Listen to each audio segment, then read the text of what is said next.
them sweat. Honey peanut butter, candlelight, a bottle of the best. Sexy like Kardashian, I bet we make a video. Chocolate strawberries have a body tingle head to toe. Baby, be my number one, treat her like the damn sun. Shiny as a VVS, Gucci, Prada, and Louis Vuitton.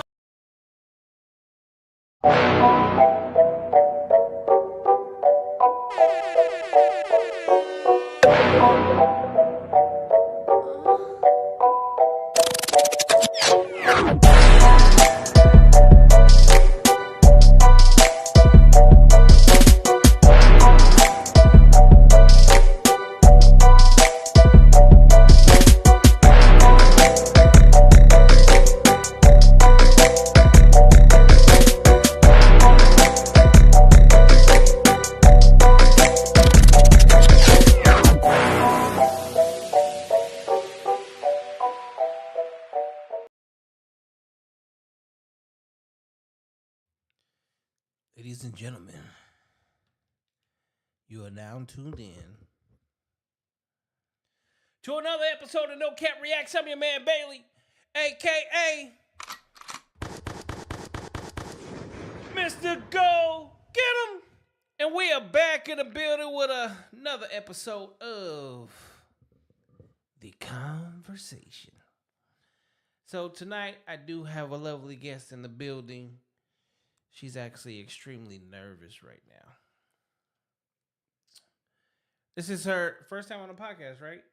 Yes, it is. First time doing anything like this before? Yes, it is. So when I initially asked her to come be on the podcast, she told me how much of a vibe she was. It was about to be litty titty up in this bitch. So we finna see what we gonna get into. This is not a business owner. This is not a Instagram model or model. This is just your all day, every day. What would you call yourself? Chica? So. Here comes the money. Here we go. Money talk. Here comes the money. It's time. Without further ado, go ahead and introduce yourself. My name is Yana. I am an optician. I'm 36 years old and mother of two. You didn't have to get your whole government and everything. Government. Hey, government gave how many kids you got? Good Oh, Lord. everybody asks, and it's like, might as well get it out of the way. Chunk butt! Go! Sorry, ladies and gentlemen. I tell my son, his food is here. Anyway, happy Friday night. Yes, happy Friday. So, welcome to the show.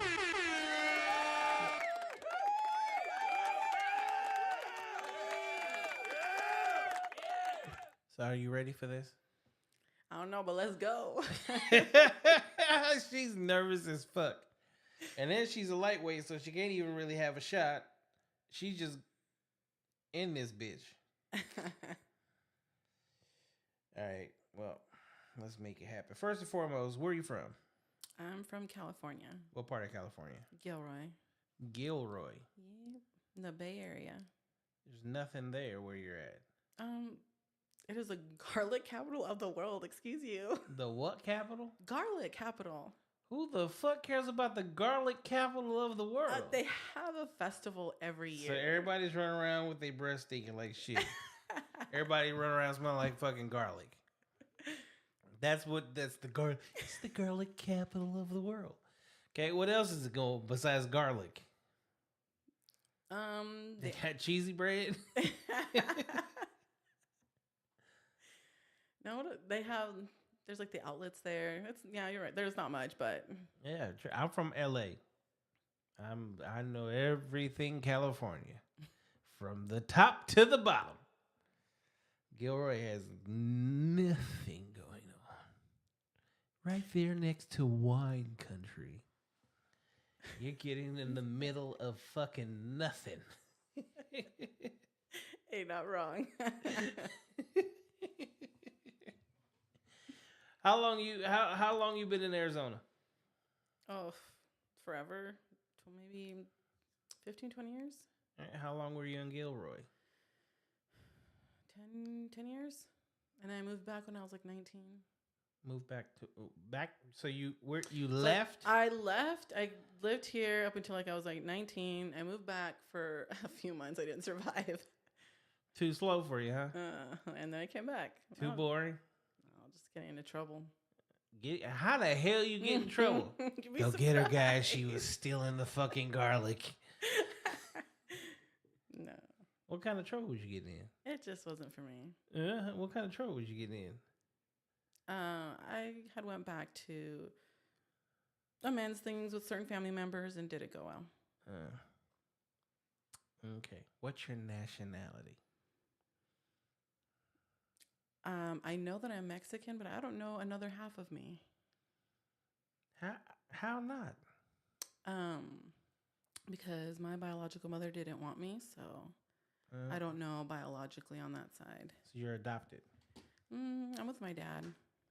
Oh, so your father kept you? Mm-hmm. That's a good thing. Your father, what is he, Mexican? Yes. Okay, so you probably just Mexican. You know how it is.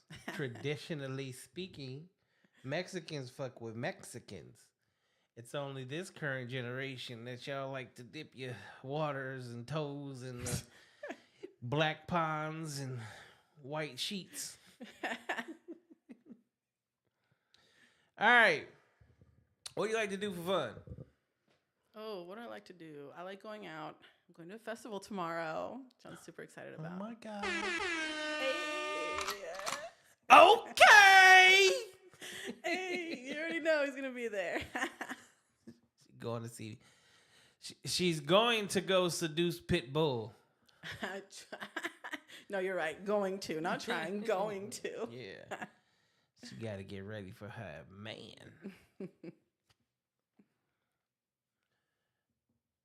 What else you like to do? I'll just go out to different events, really. Hang out with my kids. I actually really like my job, so. What is your occupation? I am an optician at an eyeglasses place. But you can't get me no eyeglasses. I know I got you. In a year. Hey, I said a few months after April. What made you want to be on a podcast? Just something that I've always wanted to do. Why not? What podcast have you listened to or heard of or watched in the past? Oh my gosh. One of the only ones that I watch probably is Jelly Roll's wife, Bunny. Yeah? Yeah, because they just hang out. Hang out and talk shit.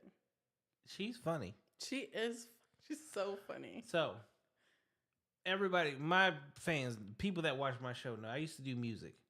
I've known Jelly Roll for at least 18, 19 years. Like, back when he was Skinny Jelly Roll and he was rapping and selling blunts, ecstasy pills, and some other things. Trying to make it. So this is when I'm in college in Missouri, because I went to college in Missouri. So being in Missouri, Kentucky, and Tennessee on a regular basis, you run into people. But then doing a lot of shows. So he would come do a lot of shows in Joppa, Missouri, in the Boot Heel. So we were running into each other a lot. And then up until about 3 years ago, even people that ran with me, because I'm a broker. I book shows for pretty much every artist in the industry. One of my good friends, I taught him how to do the business back in Missouri. And yeah, even to this day, he still books them. And he still books them at my price, the homie price. So I've known them for a long, long time. I'm actually pretty proud of Jelly Roll. Kind of funny. So it's funny to hear people say, "Oh, I watched this person's podcast." Like, if you knew them in real life, it's fucking hilarious. And the trials and tribulations that they've gone through with his addictions, his alcoholisms, his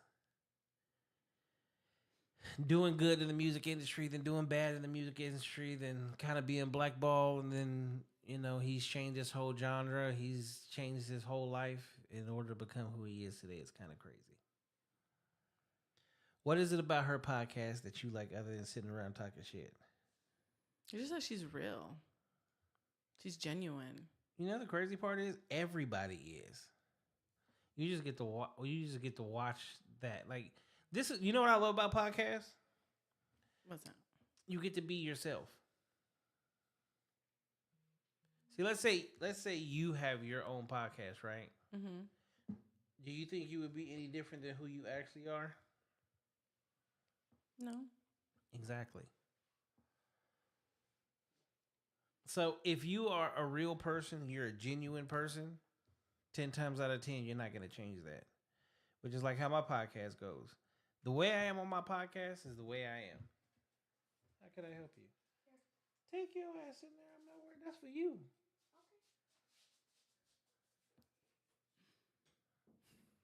Kids.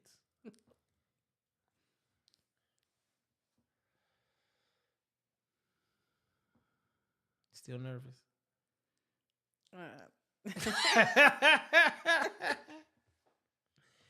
Ladies and gentlemen, we're going to have to wake this one up. All right, look. We're going to do this. I just got this brand new game. It's called The Hot Seat. Ladies and gentlemen, y'all are going to be seeing this soon. I'm going to have whole shows called The Hot Seat. As y'all know, we've done the exact same thing with Truth or Drink. Okay? So, this is a whole deck of cards, right? But these cards have questions. These cards put you in the hot seat. And see, when I asked her to be on the podcast, what did you say you was? I thought I was. I'm a whole vibe. This is going to be fun. This is going to be great. And then today, I'm nervous. I was hyping myself all the way here. It's like it's gonna be a good time. It is a good time. So we actually had a little bit of conversation because she was hella early, and she don't know how to park. Hey. I don't want to hit your car. No, I don't think anybody would have parked next to that. Thank you. Next to what? Next to the car. It was like parked crazy. It's not parked I can't crazy. see. Okay, well, I can't see. Yeah, you should let's be real. It's a 3-car garage. It's me. I can't drive. Okay. I try my best. Okay, there was no dings on my car. I made it. So. All right. So we're gonna do it this way. Okay.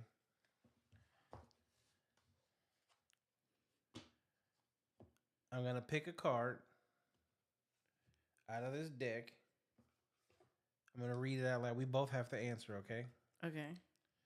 See if we can loosen you up a little bit. Some of these are very sexually charged from what I heard.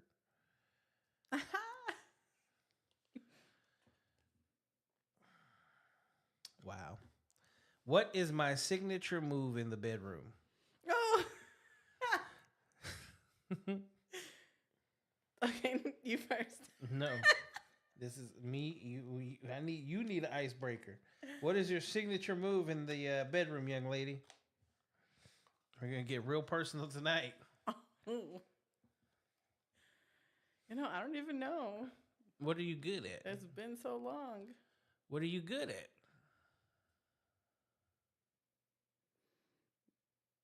What am I good at? Let's see. Yeah, are you? Do you consider yourself a throat goat, or you just got good cookie? Are you? No, throat goat for sure. Are you an anal? She said throat No. goat for sure. No. Okay. Wait, is that a move? I don't know if that's a signature move. A signature move. Well, I'll let you all get right, it. okay, all right. Now then reverse cowgirl. Reverse cowgirl. There you go. Okay. Signature move. It is, I guess, kind of like a scissor. Throw her on her side. Lift that other leg up.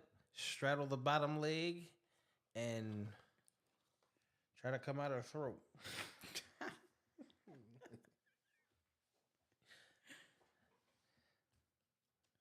Next question. What is the most expensive thing you've stolen? Holy.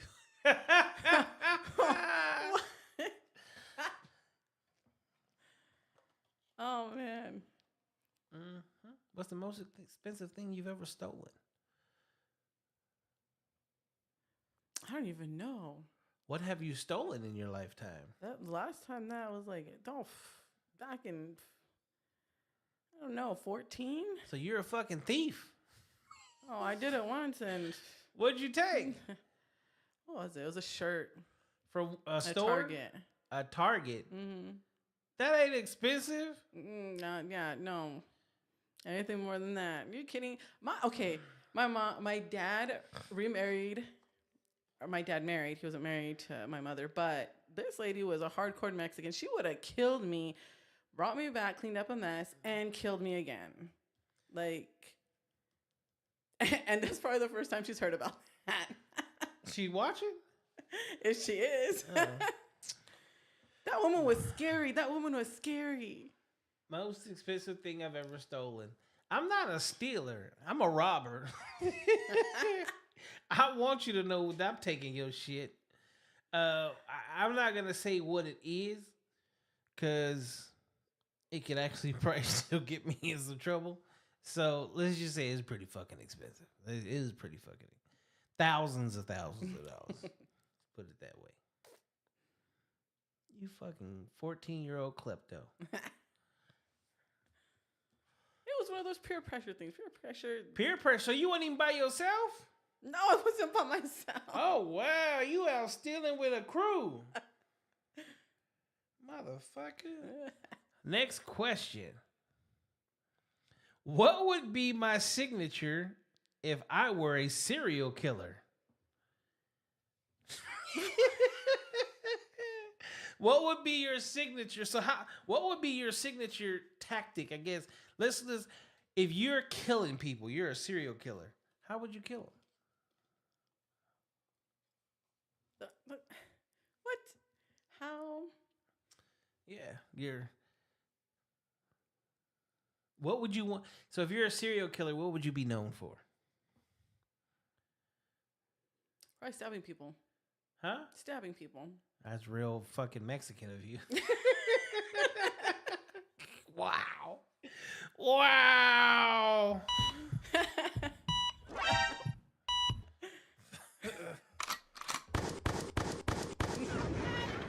He needs some milk.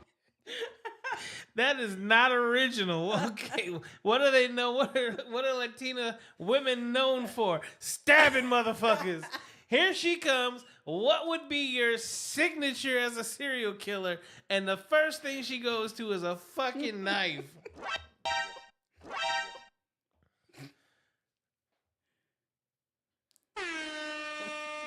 All right. What would be my signature? It would have to be something different. It would have to be something that would stand out, but would be very unconventional. You know what? Didn't matter how I took him out. I would probably either break a finger or remove an ear. Ooh, like Jigsaw. Yeah. So everyone on whichever hand, the same finger has to be broken every time. Or the same, either the left or the right ear has to be missing every time. Might have a note that says, "Hear no evil."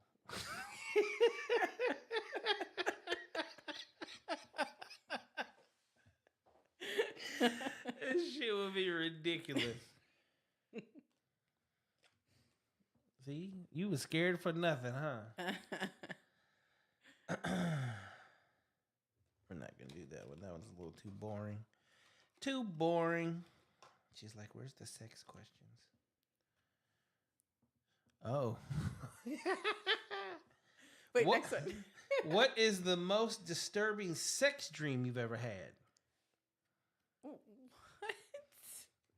disturbing sex dream. I've never had one. Yeah, I can't even say that I've had one. Yeah, that's random. What's the most terrible thing you did in high school? The most terrible thing I did. I Mm-hmm. was a good kid. I wasn't. Well, I was a good kid, but if you push me, so I can say I got into a fight. I fucked somebody up. I literally got expelled from school in the whole state. Dang. Like the state kicked me out. Couldn't even go to school in the state. That's crazy. One fight. The next question is crazy. What's the most disturbing thing you've done? Or sorry, most terrible thing you did. No fights? I don't know. No cussing out a teacher? No. No making out in the bathroom or No. under the bleachers? No, probably the worst thing was this girl got mad at me and she pushed me and then I pushed her down a flight of stairs. Wow. So she What? cutting motherfuckers and pushing them downstairs. Ladies and gentlemen, make sure you watch out for your elderly people around her. Elderly people. Okay, we might end with this one. You're loosening up a little bit. Are you ready for this one? I don't know. What is my porn star name? Swear to God, too. No, it didn't. Let me keep it going. No. All right, I told you it was gonna be real. Her name is Diamond.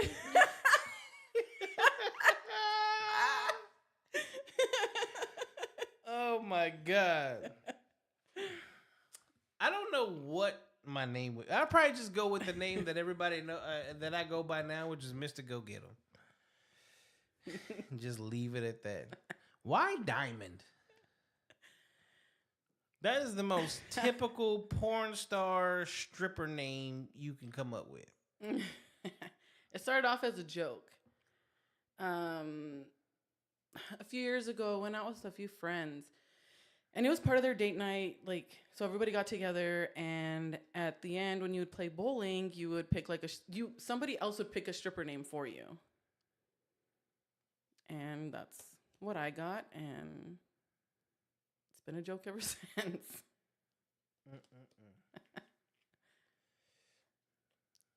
And today is Diamond. All right, I'm gonna ask a couple more.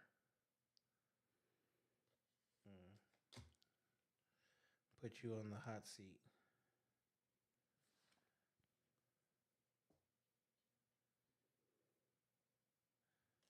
These questions. You have any questions?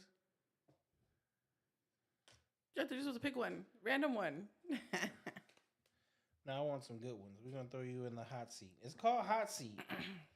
Plus, these are questions that for some reason, actually, this is the random because it just fell out the deck. So we'll start with. You want to go with the? I got 1, 2, 3, 4, and 1 random. So we'll do 2 of the 4, and I'll choose them randomly.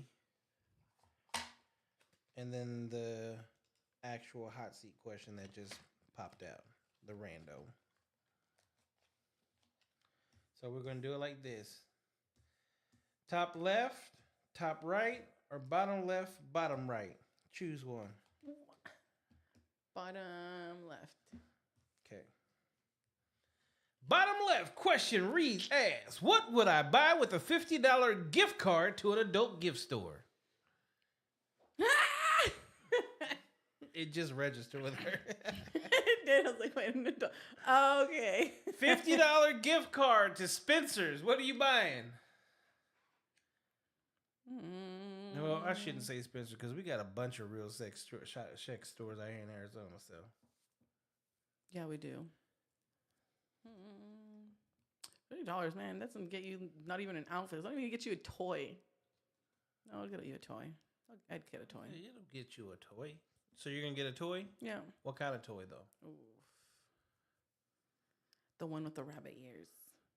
So okay, I'm gonna get a toy, but I'm spending more than $50. I'm gonna use the gift card, but I'm getting the toy where when I'm out and about, I got the little thing in her panties, and I got the remote. If I'm gonna do it, I'm gonna do it right. Okay. Top left, top right, or bottom right? Top right. Dun, dun, dun, dun. What two people would you like to have a threesome with? Ah!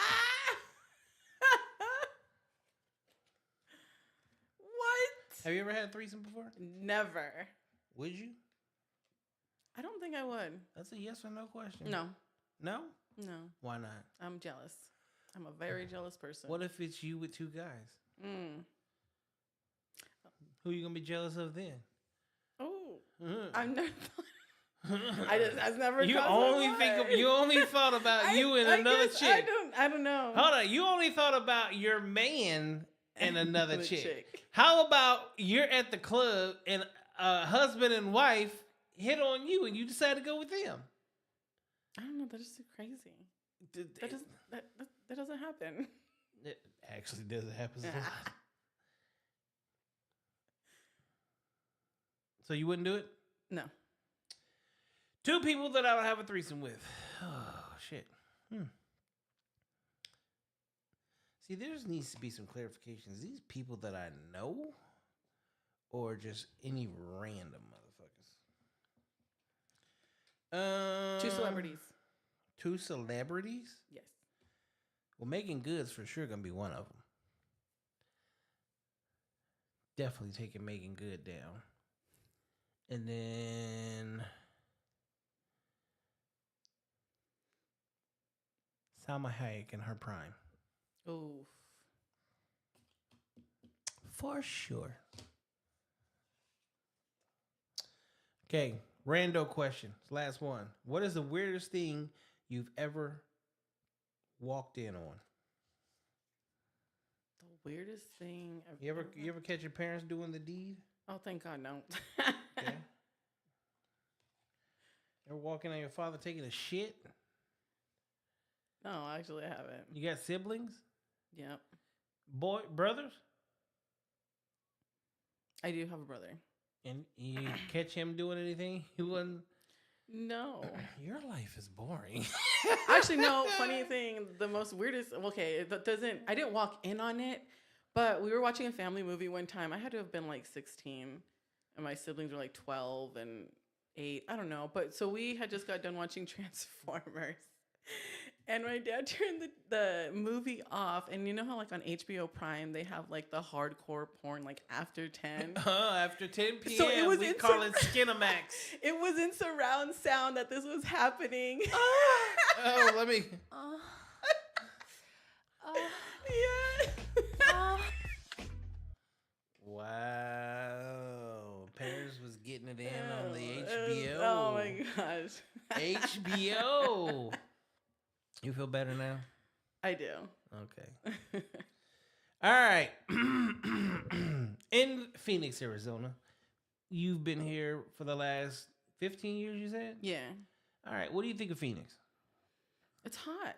It's hot, and you never get used to the hot. That's not true. I love it. I love the absolutely, and I don't get hot. That's crazy to me. Yeah, I'm outside all day, every day, by choice. That heat is killer. The heat is the shit. It's great for your skin, makes you feel good, gives you energy.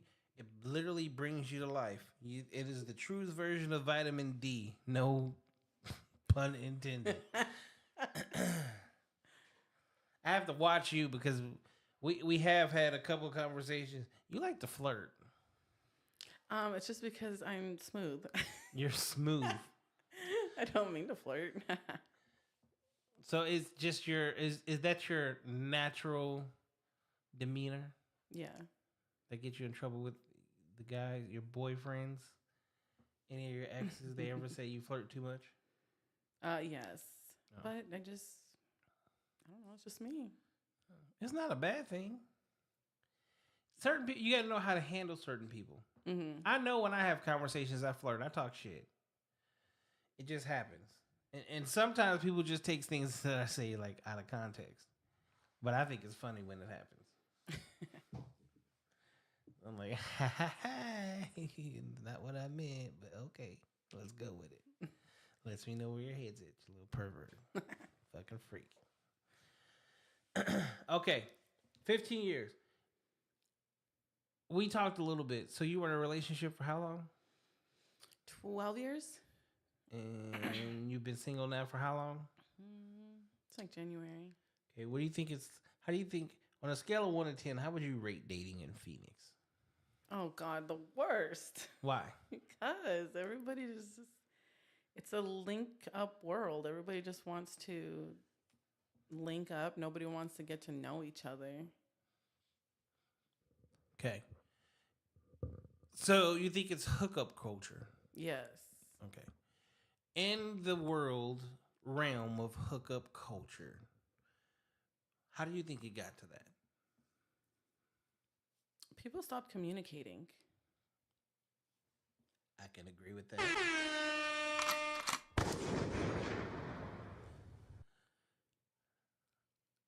When you're talking to people, do you feel like people text you more or call you more?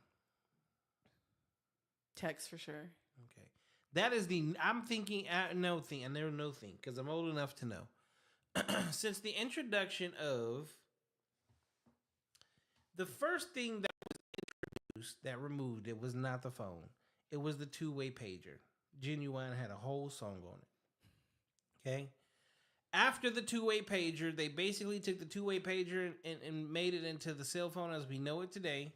And we know what the cell phone... I just realized something. We're missing a whole ambiance. Oh, much better. So once you go to text messaging, people stop actually having conversations. So, back in the day, in order for me to talk to you, I had to call you on the phone. Either on the home phone, or if you made enough money, a cell phone. Now, everybody texts messages. And then on every platform, as they call them, the DMs. Okay? So, when everything is short form, short-term conversations tend to happen. Do you think that people will learn to communicate more or less? Less if you just text. Okay. And then with that comes the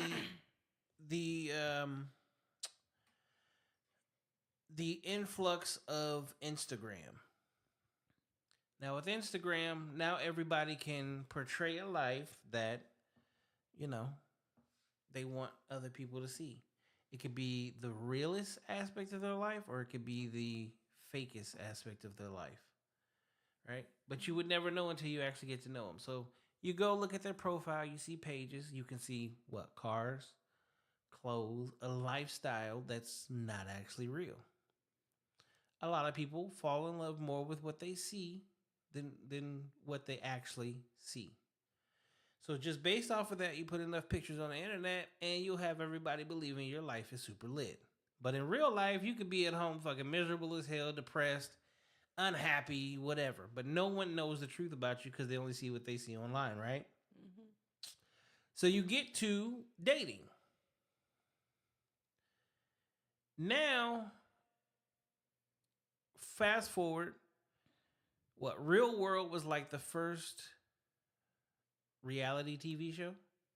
But now every show's a reality TV show, right? Yeah. Okay. You watch reality TV? Like the Love and the Hip Hops or Basketball Wives or the Kardashians? I used to watch the Kardashians. All right. If you watch the Kardashians, what kind of lifestyle do they have? It's a bougie lifestyle, just a rich lifestyle. Okay. Do you think people actually live do you think they really live like that? No. Thank you. It's all for the show. It's all for TV. Now, how many people, let's say women, are running around in life thinking that they should have the same lifestyle as the Kardashians, or they deserve it. Oh, so many. Okay. Now, on the opposite end, you have these guys. These guys are literally out here portraying themselves to be something that they're not. The reason they're portraying themselves to be something that they're not is because they want to get, well, they call them bad chicks now, right? I'm a bad bitch. Okay? I'm a 10. Well, in order for you to get that, you have to look a certain way, dress a certain way. They're online flashing money, cars, houses they don't even fucking live in, etc. You get to know this person, or you initially fuck with this person because of what you think they have, and then you get to know them and you find out they have none of that. It's a whole lie, right? Throw on top of that, every TV show in the world right now portrays a whole lot of sexual activity. Instagram is full of nothing but as what they call them, Instagram models. Facebook, you have the influx of porn stars, OnlyFans, etc. When you have and you put all of these things together, do you think that relationships would be better or worse? Worse. Hookup culture. Well, we're in a society where, let's say a man's a cheater, right? How many women today would literally be like, well, if he can do it, I can do it too? There's a lot. Okay. So when you talk about hookup culture is a product of the environment that has been created by the internet. Why would I want to get to know you when, technically speaking, they feel like they know you from the internet? And a lot of times on the internet, all you're portraying is the better parts of your life and the better parts of your body. On the opposite end, why would I want to get to know you when I've seen your cars, I've seen your money, and I've seen this lit lifestyle that you portray to me? I just want to be a part of that. I want to be a part of the party. I want that lifestyle because I see it all over TV and everywhere else. So if they can do it and then you're showing me you can do it, wow, I get to become the other version of Kim Kardashian. So at what point in time do people actually fall in love? You don't. So it does make dating a little hard. So if you could change anything, and when I say change anything, you either get to remove the internet, you get to remove text messaging, or you get to remove reality TV. Which one do you think you personally would remove in order to make dating better? Probably texting. Texting? Mm-hmm. I would remove the internet. See, when you look at it, you want to go, okay, which one is hurting the dating game the most? Yeah, that's true. The internet. The internet's hurting it the most. Attention is like a cocaine hit to the brain. Or eating some good candy. Preferably chocolate. Speaking of, I need my candy bag back. Okay? When you have that dopamine hit, it's short-lived, but it's great. That's what the internet gives a lot of people, men and women, because men do the exact same thing too. When they see his picture of his fake $50,000, it might be actually $5,000 of real bills, but the rest of it's fake. Guess what? All those likes give them that quick dopamine hit. Oh, I'm lit. Oh, they feeling me. Oh, this is where it's at. Guess what happens? He increases it. Why? Because he's getting that dopamine hit. When that chick posts that I don't know why so many have that standard pose where the ass is poked out and they're kind of looking over their shoulder. Same chick same pose that every chick does. Right? At this point, we've seen it so much that it no longer affects us. We don't even care no more. See, the BBL was cool when a couple chicks had it. It's no longer cool now that everybody has it. And, of course, as usual, oversaturated, overdid it. A lot of women are wandering around looking like ants. Like little bitty ass legs, huge ass butt, little even smaller waist. Like, what the fuck? Like, you think we don't know? You look like you were created in Willy Wonka's chocolate factory. The wrong way.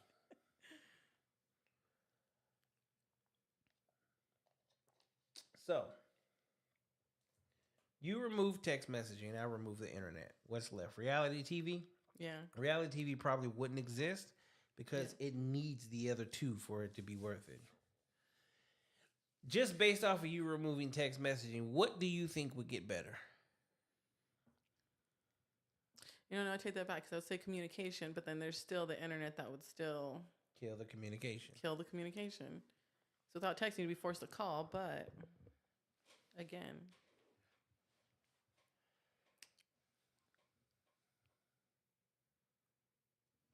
All right, so now I'm gonna ask you these questions. I'm gonna give you a breakdown of something real quick. All right, you were in a relationship for how long? 12 years. And why didn't it work?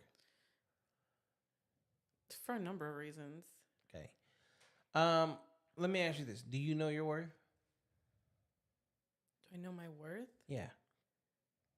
It's a yes or no question. Yes. You do know your worth? Yes. Okay, cool. Do you want a man taller than you? You know, I used to put like a type.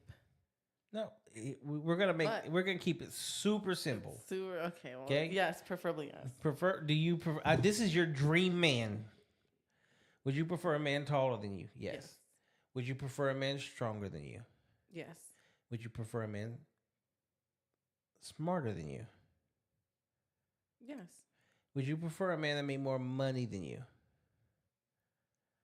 Ooh. That's a hard one. Why? Because I believe that money essentially is the root of all evil. But would you prefer a man that makes more money than But you?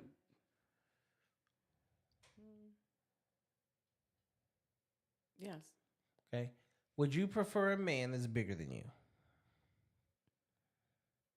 Yes. Okay. So, with all of those combined, would you agree that that would be a man that is better than you in every regard? No. Why not? Because in things that he's not good at, or that I'm not, we could bounce back and forth. But is that man better than you? No. Okay. You know why that fails or why that relationship would fail? No. Do you want a man that can lead you? Yes. So shouldn't he be better than you in every regard?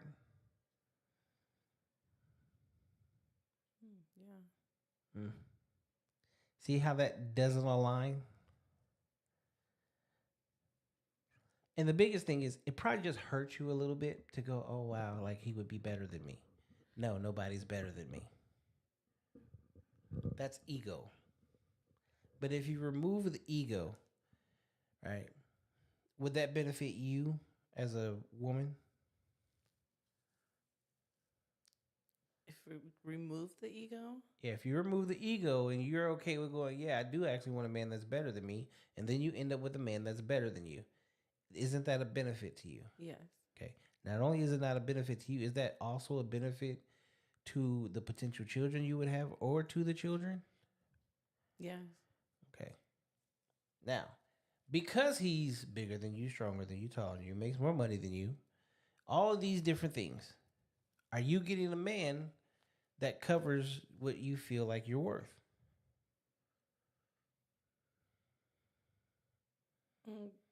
No, because, well, You got safety, you got security, you got a provider, you got strength.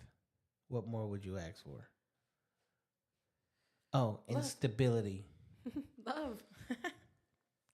Okay. But we're removing feelings from this. So we're gonna remove the feelings from this. Well, if we're gonna move that, then yeah, that's You getting everything that you want in your dream man. Right? Now, he's your dream man. So obviously he already comes with love, communication, emotional stability or emotional intelligence, all of these things, right? Is this the man that you would literally allow to lead you and you would submit to 100%? yes. What does that look like to you?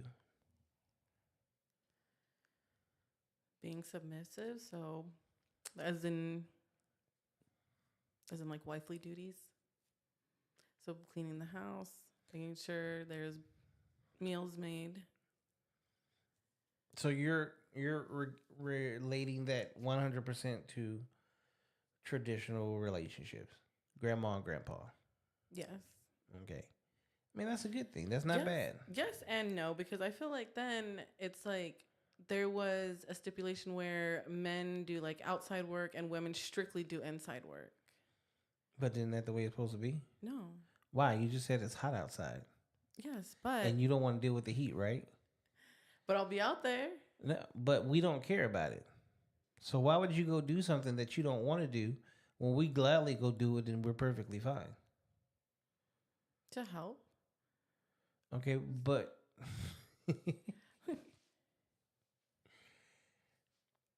it's a good thing that you want to help, but are you going to be able to properly be that helper that also later on or tomorrow or next week is going to shut up about it? Because here's the thing.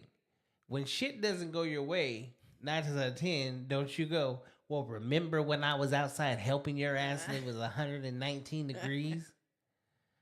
Because we're never going to go, remember when it was 68 degrees inside and I was in there doing the damn dishes after I worked 12 hours? Yeah, well, that's what's wrong. You communicate things, like stuff like that. Okay, perfect. So, you got communication, right? Mm-hmm. He communicates, stay your ass in the house, I got everything outside. Is this a man, no ifs, ands, or buts about it, that you could see yourself with for the rest of your life and you would never fuck up? Yes. Okay. Why, in knowing your worth, haven't you already just went for those simple things? Like that checklist right there. Is he taller than me? Check. Does he make more money than me? Check. Is he smarter than me? Check. Is he bigger than me? Check. It's like 5 things.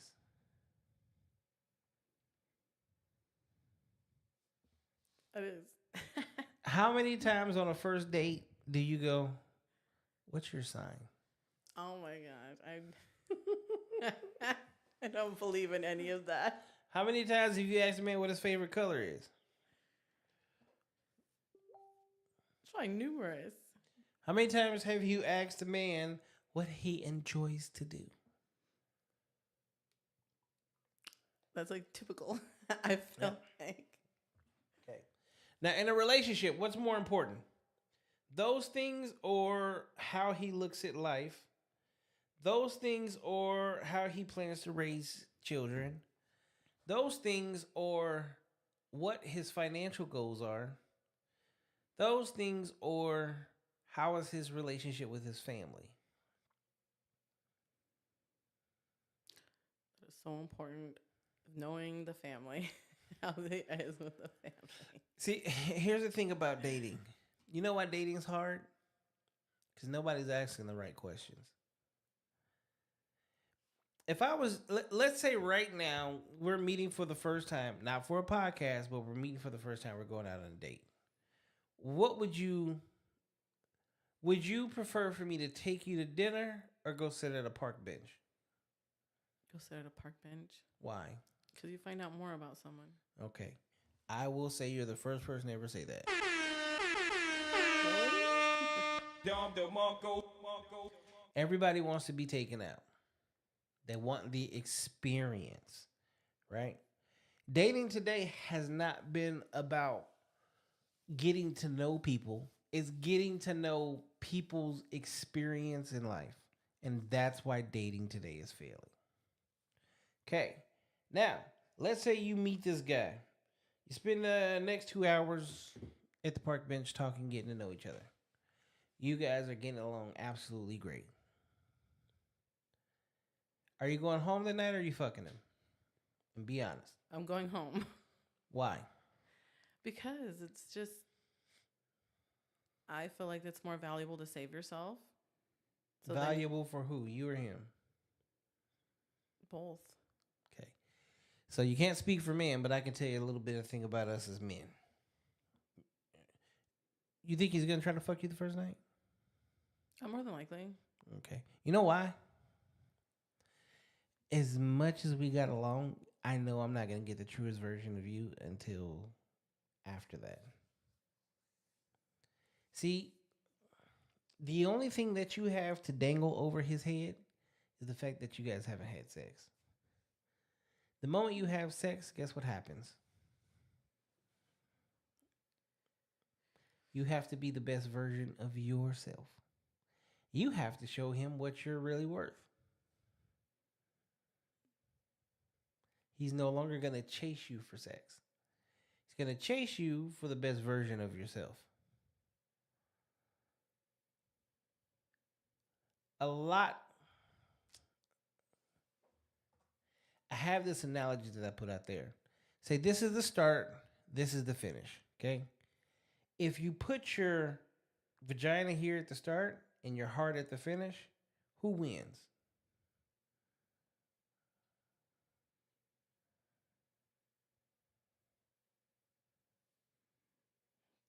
Nobody.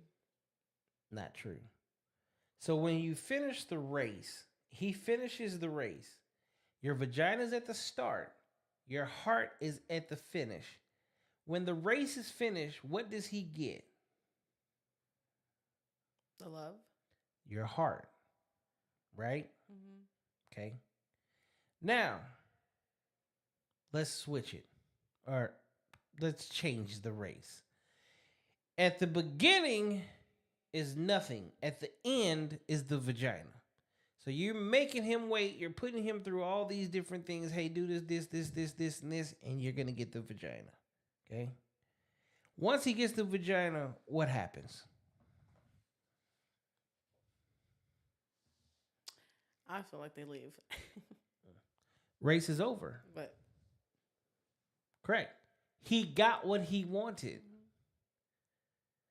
When you put an emphasis on sex more than you do on your heart, you're never winning.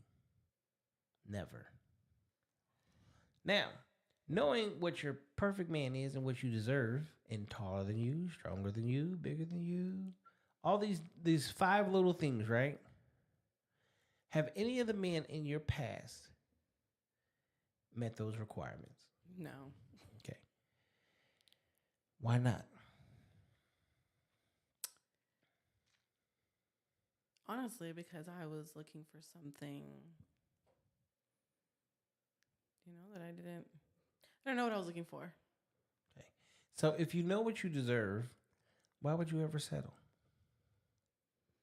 So I didn't know until recently. You think that's a good thing or a bad thing?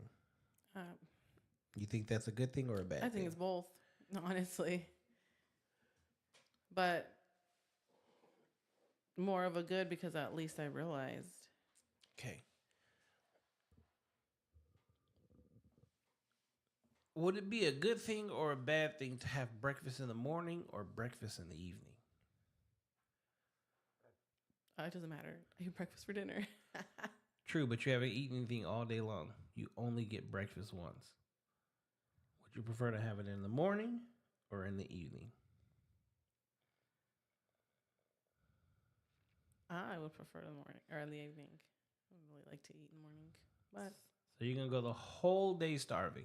I do that. Okay. Look at your relationship the exact same way. Okay. You are at your age now. In reality, you think you have more years in front of you or behind you? Behind. So, if that's the case, don't you think that we should probably start working on helping people get to know their actual worth and having what they're worth before they have more years behind them than they do in front of them? Yeah. I think a lot of relationships or potential relationships and dating today has been made harder because unfortunately we're running the wrong races. Not only are we running the wrong races, we're not actually understanding who we are and what our worth truly is. Like when you say you know your worth only because of the bullshit that you put up with, right? Mm-hmm. Okay. Now, in the bullshit that you put up with, do you think the person that you were with hurt you, or do you think you hurt you? I definitely hurt me. So at least you acknowledge that aspect because you didn't have to stay, right? No. But you chose to Mm-hmm. because you wanted to believe in what Brian his potential. Yeah. Okay. When you see somebody that has potential, who needs to believe in potential more, you or the person? The person. Okay. Can you believe in someone else's potential, make them finally see their potential? I mean, you can help them, but you can't help them if they don't want it. You can't help them. See, you know what? Do you know what your potential is? No. Okay. Let's say you have potential. Who can help you achieve your potential? Me. Okay. If you don't have potential, who can help you find your potential? Me. Thank you. Relationships are very easy. They're very easy. The thing is, people got to start looking at themselves and going, okay, I'm not doing this. The moment you know your worth is the moment that, like, everything else in life changes. See, on your job, if you want a promotion, does that mean you got to work harder? Yes. And you have to be cognizant of the things that you do. You have to pay way more attention of what you're doing in order to make sure you get to where you want to be. Right? Yeah. Okay. Are you willing to do the work to get to that next level? Yes. Do you think you do the exact same thing in a relationship? Yes. Do you think other people do that exact same thing in a relationship? Not all. Yeah, see, if you want to get a promotion, you're willing to do overtime, you're willing to go through the trainings, you're willing to do all that, right? Mm-hmm. How many people are willing to do that exact same thing when it comes to a relationship? Not a lot. Thank you. People aren't working at shit. In most cases, is accept me who I am for what I am. If you're a fucked up person, why would I accept you? Yeah, right. Changes your outlook on dating, right? Mm-hmm. Communication. Communication is a two-way street. What I found is the person that usually complains about the communication is also the person that doesn't do the communicating. What's crazy is somebody will be like, oh, you didn't call me or you didn't text me. Cool. But did you ever pick up your phone and do the same thing? No.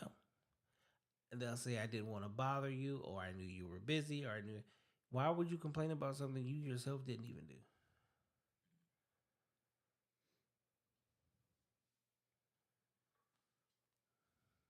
A lot of people don't own up to their own actions. Accountability Yep. is a word that a lot of people don't like in this day and age.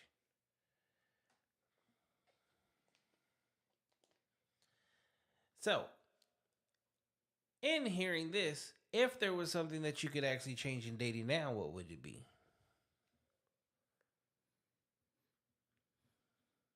Out of the three that you had, Mm-mm. Would you change the way you date, how you date, Who you date? All the above. The how, the who. I'll give you 100% benefit of the doubt. Park bench, kudos, 1,000,000. Me personally, I say it all the time.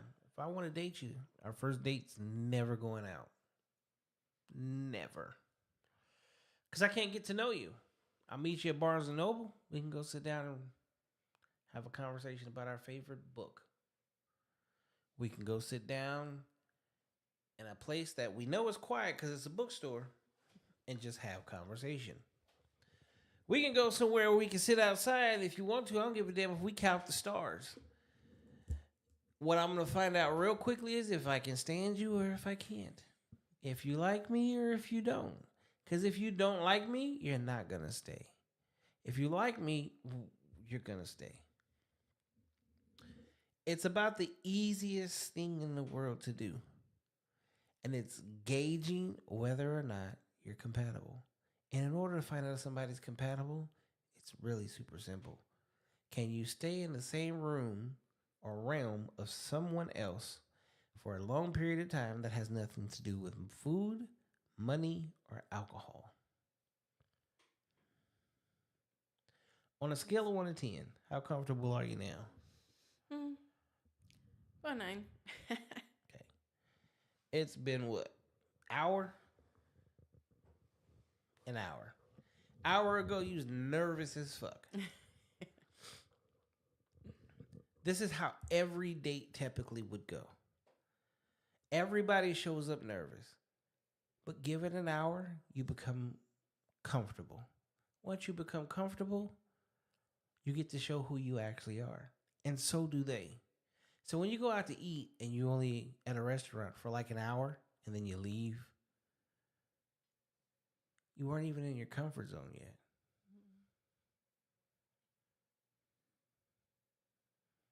Two, do you have the same amount of conversation of what we've had in this last hour? Nope.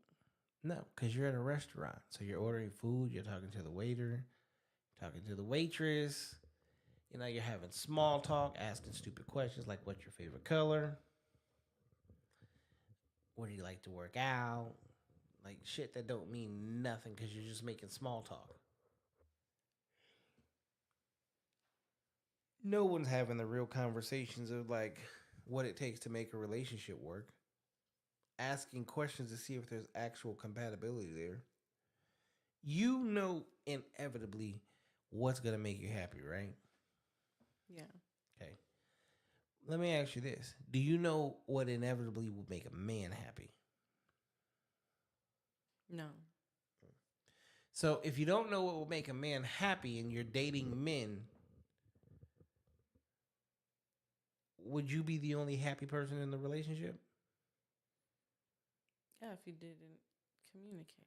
Yeah, because you're gonna. We all know you're gonna demand what you need to get for you to be happy, right? Yeah. Shouldn't you be that demanding for his own happiness?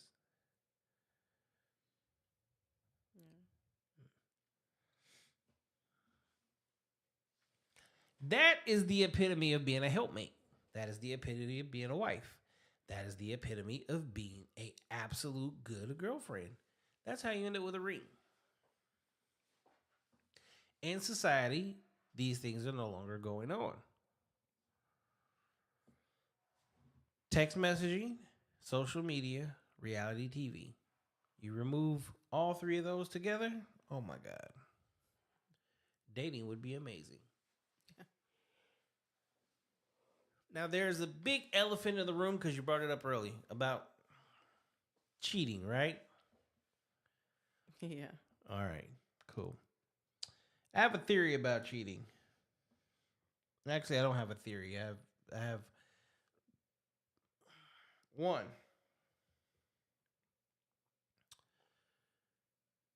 Do men actually cheat?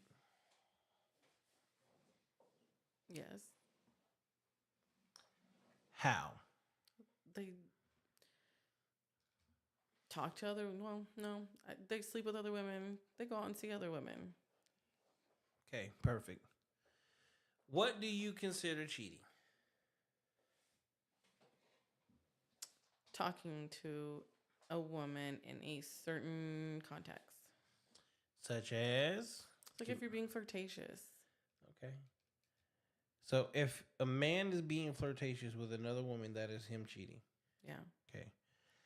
In a relationship, you spoke on this earlier. Do men and women have roles? In today's society, yes. No, just period But- as a whole.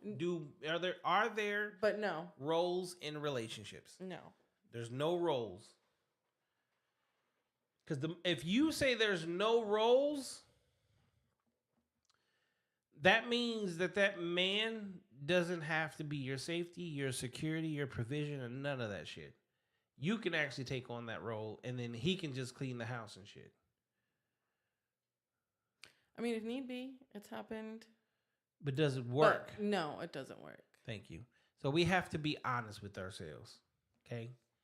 Men and women have roles in a relationship, and they've worked. We have a whole history up until about 60 years ago of it working the entire time. We're in the year 2025, but they said this motherfucker been here for millions of years. We talking about dinosaurs and extinct and shit already. So we've been around this motherfucker for a long ass time. And there's been roles in a relationship since the beginning of time. They're spoken of in the Bible, the Quran, and any other religious context that you want to think of. Only in the last 60 years has that become blurred. So I say that to say this. If you have a role and I have a role, are they different roles? Yes. Okay. What is, in order for a woman to prove that she is loyal to her man, what's the number one thing that she has to do?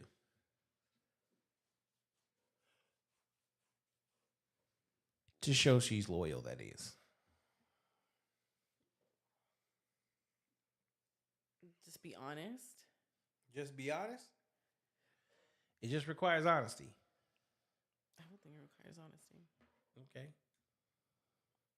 So she can go be with other men as long as she's honest about it? Oh, no. See, loyalty for you is making sure that no other man can have access to you, right? Yeah. That's that's all that a man would care about, right? I don't think that would be all that they would care about. What else would he care about? Communication and being taken care of. Communication and being taken care of.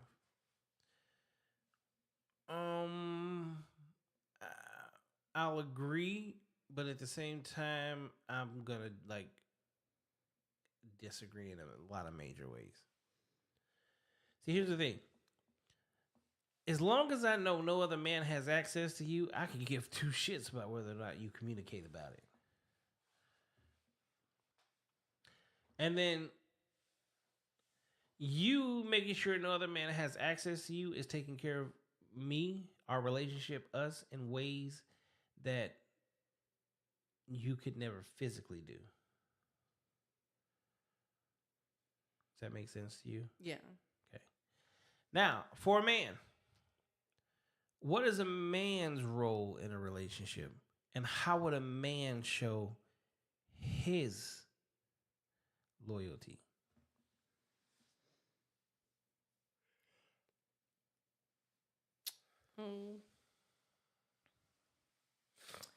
What he show is. So being there, being the breadwinner, taking care of everything. Being honest and not sneaky. Okay. I'm glad you said those things. That is the epitome of a man's loyalty.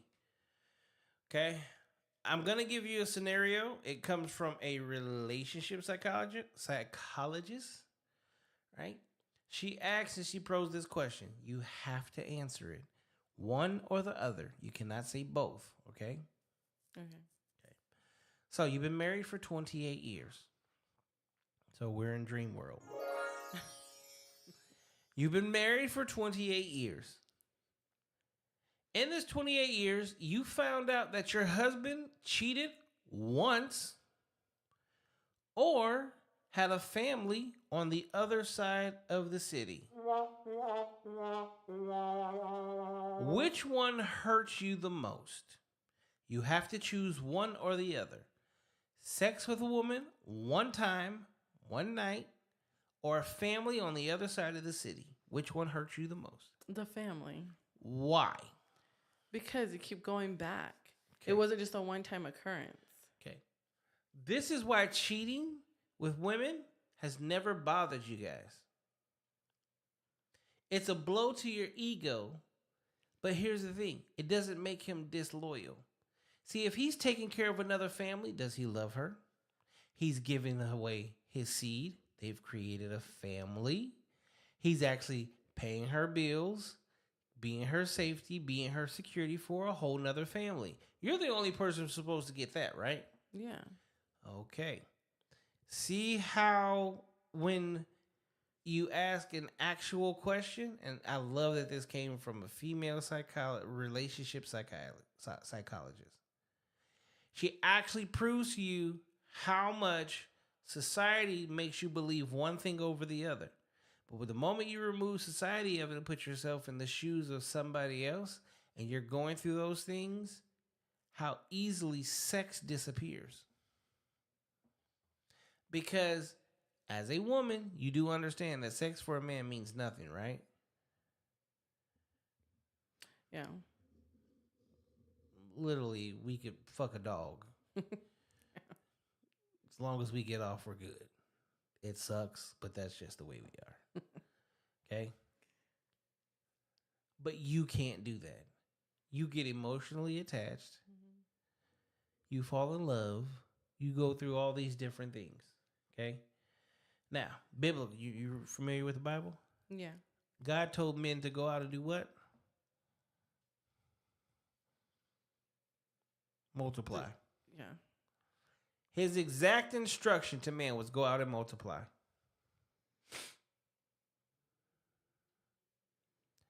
Again, I don't agree with everything that men do. I don't agree with just being out, just fucking and doing just shit. But at some point in time, you have to go, I gotta let a man be a man. See, Grandma would know that Grandpa wouldn't fuck Agatha. But did Grandpa make it to the house every night at dinner time, on time, every night? Did he not pay all the bills in the house so Grandma could fucking make the meal she has, take care of the things? All the bills were paid. If Mary came around the corner to tell you, hey, you know she's fucking with Agatha. Okay, Ann. He's home every night by 7:30. No ifs, ands, or buts about it. She ain't doing nothing but taking some dick. I know what that dick is about. It ain't even that great. Am I lying?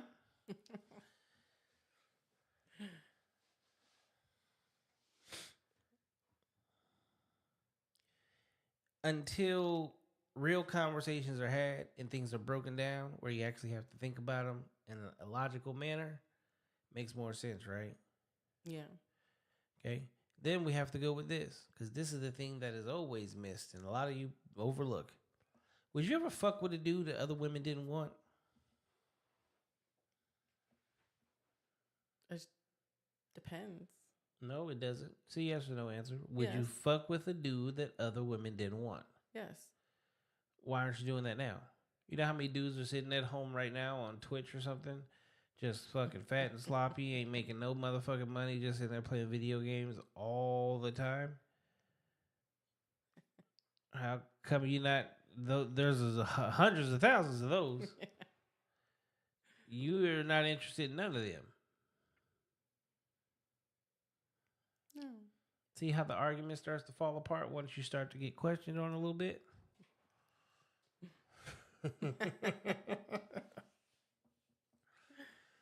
See, we have to get away from saying things that sound good politically correct, and get to actually telling ourselves the truth.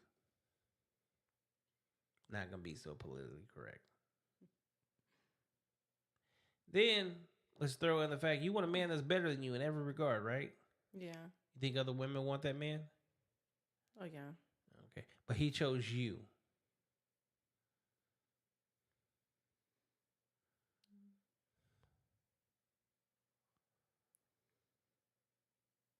Understand? Yeah. See how it is? Yep. Any questions? Damn. See the difference between how men and women think?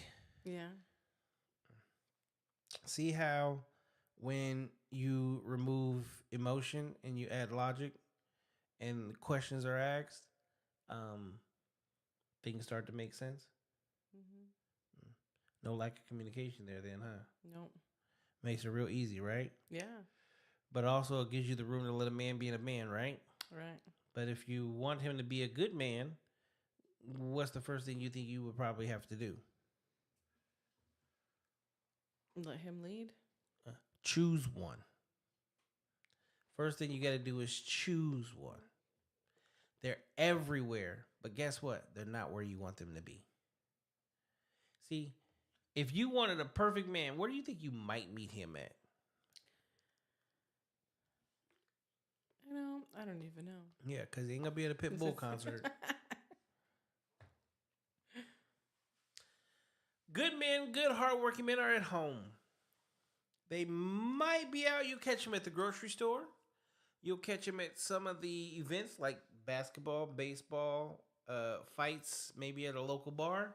But you're going to find out like he's really not drinking. He's the average dude. And the average dude, unfortunately, is not what a lot of you pay attention to. You want the above average dude. You want 6'7". You want 6-pack. You want to be fine as a motherfucker. Then you're like, girl, he fine as a motherfucker. Cool.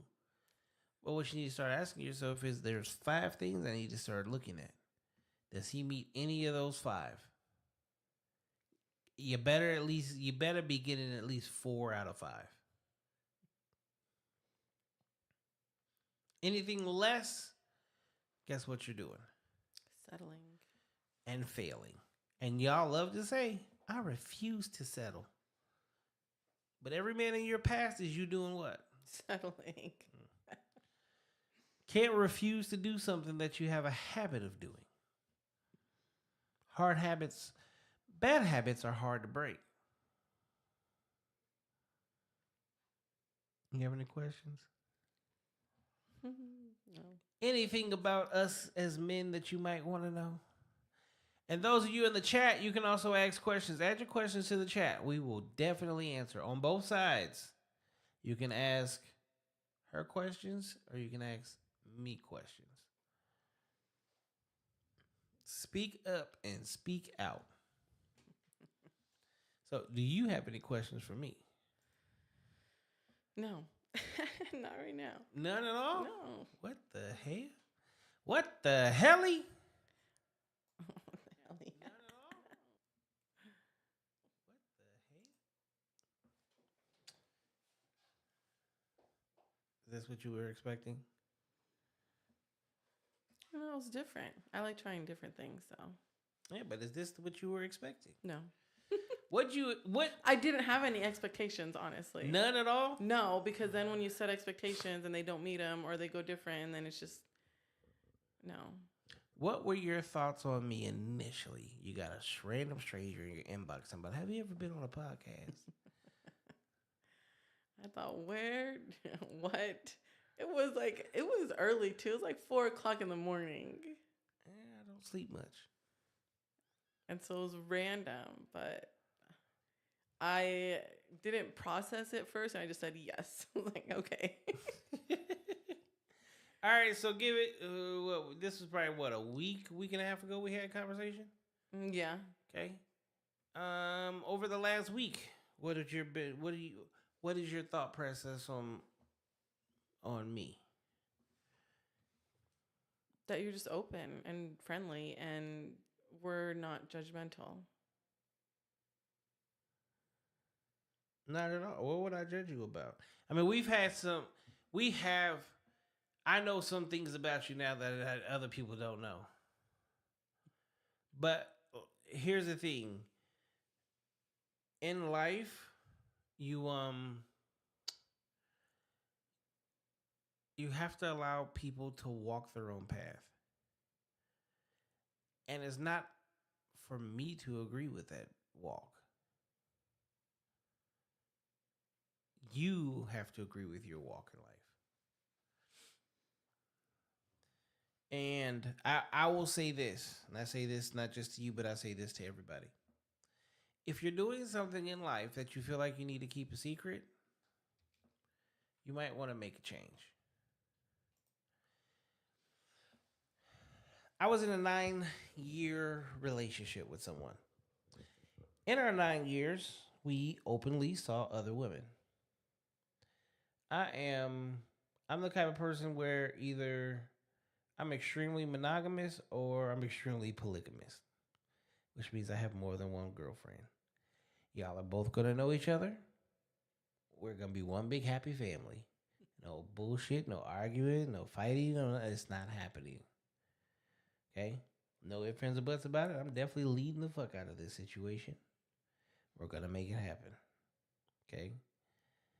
I've always been extremely open and honest, and especially with her, so it was like nothing was ever a secret. But she wanted to mislead everybody else. She didn't want anybody to know basically what she was doing. I didn't agree with that. Like, because now you're asking me to live a lie. I'm not going to live a lie. Can't do it. So, it's part of the reason why I had to remove myself from the situation. Because at some point in time, every lie told in the dark comes to what? The light. And then people get hurt. I don't like hurting people. I'd rather just be honest. Plus, honesty is way more fun. Yeah. You'd be surprised. I tell guys all the time, you'd be surprised. Go up to a chick that you're actually interested in, but be like, I just want to fuck you. You know how many of y'all actually are like, let's do it? It's crazy as fuck. What are you thinking so far? It's been interesting. It's been fun. It's been different. It's been different. Now, would I do this again?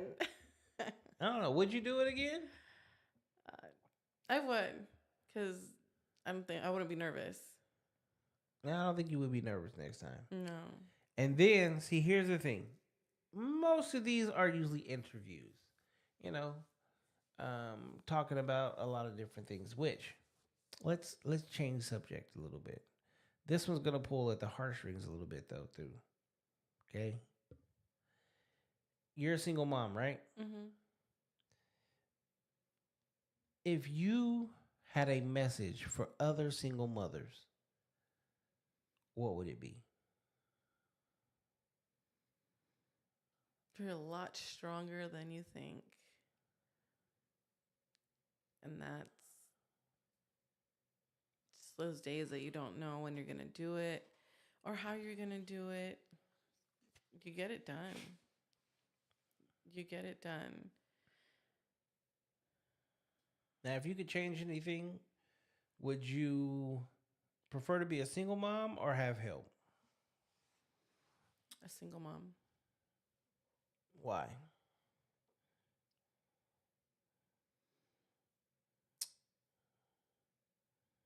Because my kids, I don't want to share them. I don't want to share them, and I want to protect them from the world. And I know that's impossible, but Okay. So, what you want doesn't even coincide with reality, right? no. Okay. Now, I want you to look at this from the other aspect. You have boys or girls? One of each. Okay. Do girls with no fathers grow up with daddy issues? Yes. Okay. And do boys with no structure usually end up in the system? Yes. Okay. You do understand that those rates are like 3 times higher than even just a single father. Mm-hmm. So your own personal wants and need, is that good or bad? Bad. So in reality, what would you do to make that change? In reality, just find like-minded people that would be willing to join the village, the small village that I have right now. Well, technically, you don't have a village. Oh no. You know what you know what's funny about the oh, it'd be a village. Who makes up a village? How many men are usually in a village? No. Like 2 or 3. How many women are usually in the village? I don't even know. Like 5 or more. How many kids are in the village? I don't know. Like 30. Where did all these kids come from? You got 3 men, 5 women, and 30 kids.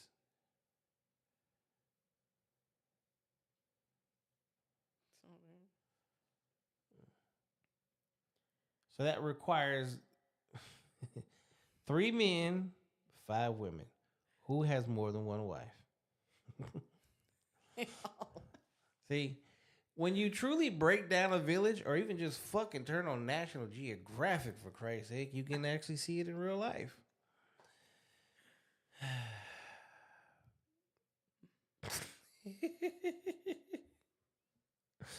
You have a busy as fuck man with busy women with the busy making babies.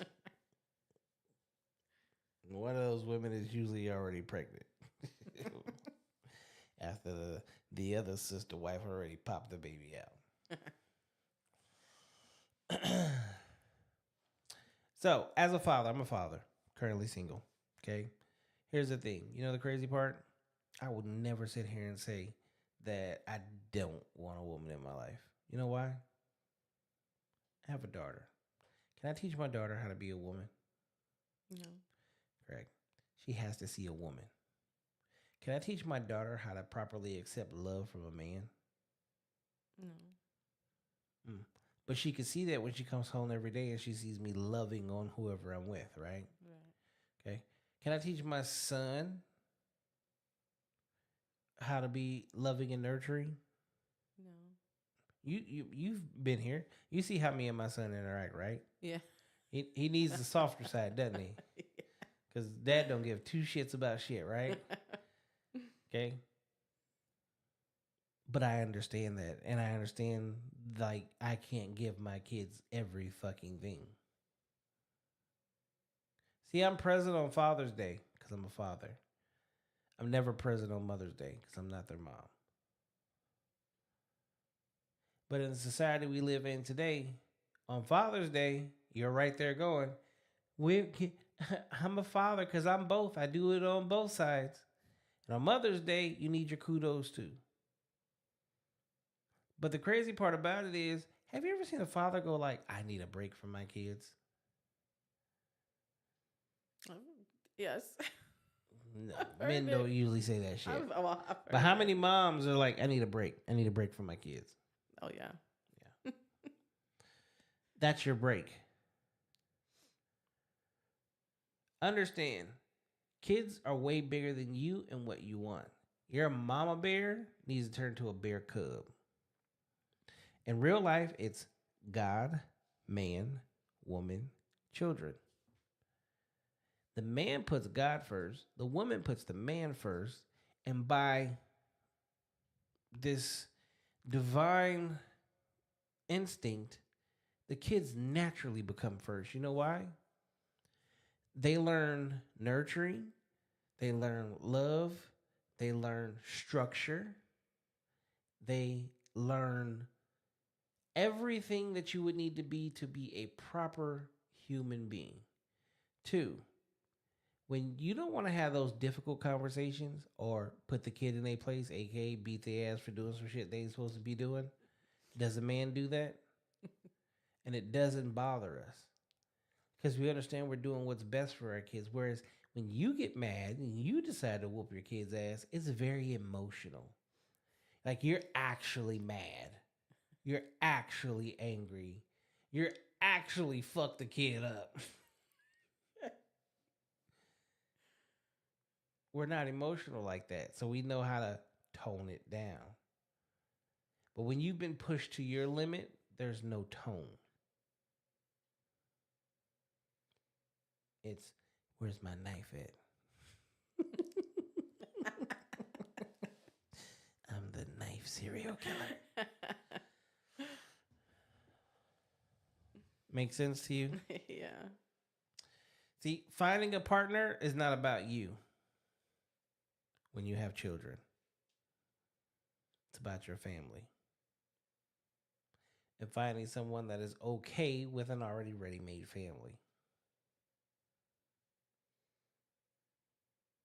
And you really have to think about that because of the situation that you yourself grew up in, right?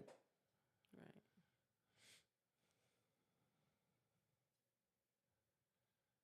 Because you overdoing it can be very detrimental to your daughter and your son. I had this conversation with someone not too long ago. See, because you're so over nurturing, like your kids get away with murder.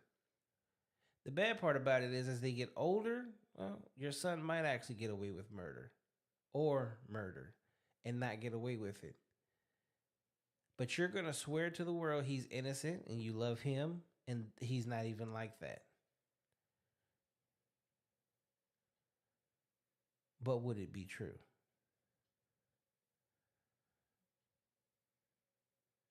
The answer is going to be yes. He's a murderer. And because he's never had to face any actual consequences because, well, he didn't have a male counterpart there. See again, you being here and seeing how I am with my son, a lot of respect, huh? Definitely listens. Yeah. Yeah.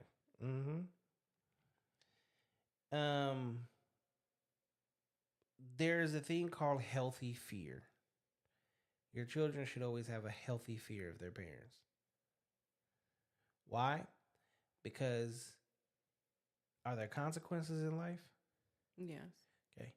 Fear of a consequence is actually what stops you from making stupid decisions. And when there's a man in the house, there's consequences, right? Yeah. Yeah.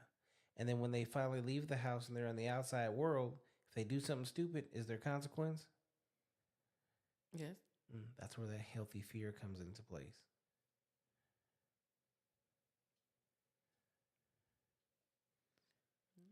The difference is life is 10 times harder on you than your parents ever will be. Because your parents will never put you in prison. Your parents will never try to take your life. Your parents are going to do everything they can to get you locked up. But on the other side of those doors that we call home is a whole different world. And they will come for your kids every fucking day. And honestly, I want to be the man that walks my daughter down the aisle because she knows how to be a wife, not a girlfriend, not a sneaky link, not a scallywag. She knows how to be a woman. Only a woman can honestly teach her that. I teach her that by showing love to the woman that I end up with in life, so she knows how to be treated. The same thing with your son. He needs to see a man treating you well. You know why? Because at some point in time, he needs to do the same thing, right? Yeah. He needs to treat a woman right. How could he do something he's never learned how to do? Never seen it. So you send him out in the world, he's learning in real time on the job training. Well, we all know, does on the job training actually work for people? No. Lack of structure and discipline, right? Right.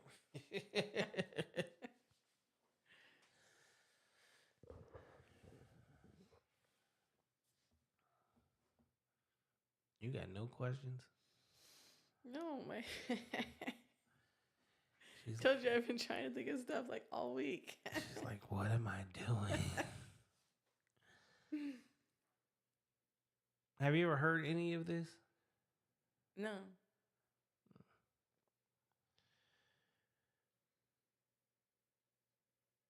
What do you think about what you're hearing? You know, it's different. Is it? I didn't grow up learning anything like that. I've seen a lot of craziness. I've seen a lot of stuff that I probably shouldn't have seen at such a young age. So in all reality, all I know is toxicity. You know what happiness looks like? I'll tell you when I get there. All right. You know what happiness feels like? Yeah. What's it feel like? It's indescribable. Okay. You know why it's indescribable? Why? Because whether it's happiness, whether it's sadness, whether it's pain, whether it's hunger. See, here's a good one. If you're hungry and you're thirsty, what do you feel? Sick. No, you feel the same way. When you're thirsty, you're going to think you're hungry because you feel the same feeling. When you're hungry, you might actually think you're thirsty because it feels the same way. You know, happiness and pain are technically the total opposites, but they're also the exact same feeling. Pain and happiness? Yeah, pain and happiness give you the exact same feeling. And I want you to really think about that. That's why with both you'll cry. One is a feeling of adulation, where you're like, yeah, I'm like so happy, right? Yeah. And the other was like, I'm in so much pain. But in reality, do you really physically feel any pain? No. Just like when you're happy, do you really physically feel any happiness? No. Thank you.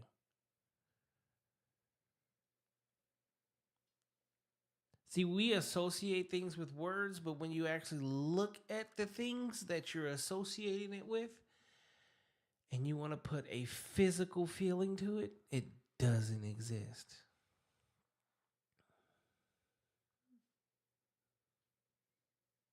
Now, if I happen to take your knife from you and I stabbed you, you know what that feels like, right? Yeah. Thank you. That's pain. And no one walks around with that kind of pain from a relationship. That's why we need to probably stop calling it pain. More than anything, we've already had that part of the conversation, but the person that causes you the most pain is usually yourself, right? Yeah. That's why it physically doesn't hurt. Because you did it to yourself. You know you did it to yourself. So are you really in pain, or are you really just taking a hit to the ego because you finally have to deal with reality? Dang. I just finally have to deal with the reality. Yeah. Because you already know that relationship is failing. You already know that the shit's not working. You already know this is just some toxic bullshit. But it's like, why change what I'm already going through? I'm already here. Yeah. Exactly. Suffering for no reason. Then the bad part about it is when it doesn't work out and you go to get with the next person, you actually take the bullshit to the next person. When at the end of the day, you didn't even have to have the bullshit. You just chose not to walk away. Mm-hmm. But why? Why is it so hard to leave toxic situations? I think there's a number of things. Me, mainly, there's because there was kids. Are you doing what's best for your kids? No, I Thank wasn't. you. See, If you're a mama bear and you're all about protecting your kids, how come you haven't actually protected your kids? And that's why I had to get out.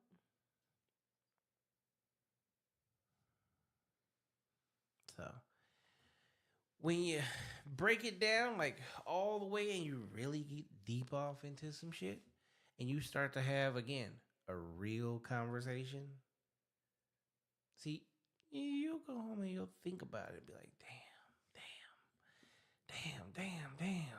And you get to go back and watch this video whenever you want to.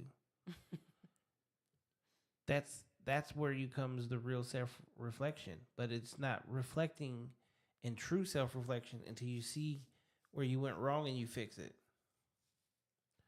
See, a lot of people will say, "Oh, I'm not in a relationship because I'm healing and I'm fixing myself, or I got to be better and I got to do this and I got to do that," right? But who's checking your work?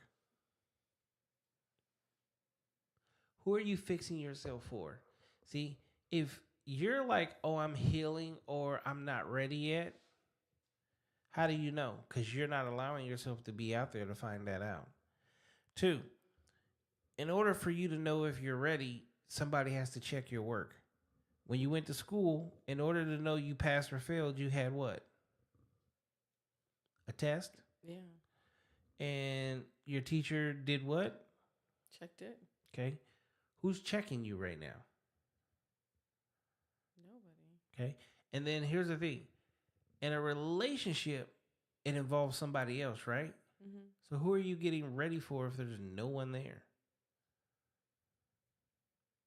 Myself. And can you be in a relationship with yourself? See how I'm the worst person that people want to date. You know why? Why? Because these kind of conversations, "Oh, I'm healing. I'm working on myself." No, you're not. You're wasting time. That's it. You're just wasting time. No, but I'm really working on myself. Great. Let me check your work. Let me see if you're doing what you need to do. Why do you say it like that? Because I'm being honest. If there's no one here checking your work, what the fuck are you working on? Because until you end up with someone, and it's got to be a real someone, because you got to be like, you're fucking up right there. If you can't have those kind of conversations, if you can't be around that kind of person, if that's not what's going on, guess what happens? You ain't working on shit. Time is just passing you by. And the crazy part about it is, time, well, is time on your side or not? Especially when we already know you have more years where? Behind.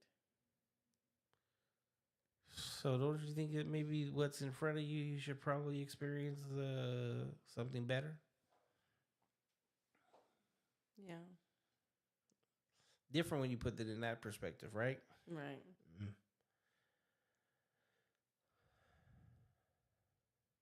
Love is great, but love isn't everything. Duty is everything. What you have to your children is you owe them a duty to put someone in their life that's going to teach them to be better than you.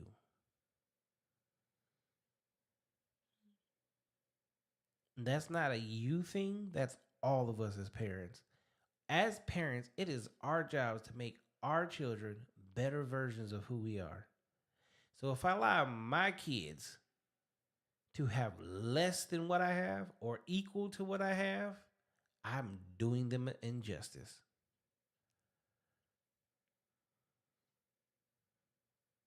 I would never want my child to end up in therapy because of my stupid decisions, or unhappy, or a single daughter, or a single mom, or a single father. Because the more your kids see you as a single parent, well, when your son has a kid, he'll be like, "Mom, my mom did it. She made that shit look easy. You got it, girl." He's walking right out the fucking door without a second thought. And then when your daughter has a kid, "I don't fucking need you. My mama did it by herself. I can do it too." And your actions have reinforced that over years and years and years. Same thing goes with men. Same shit. He's a single father raising fucking kids. Yeah. You're teaching your kids the exact same shit. And that's what I think a lot of parents, a lot of us, we just don't think about that. Because we only see what we want to see.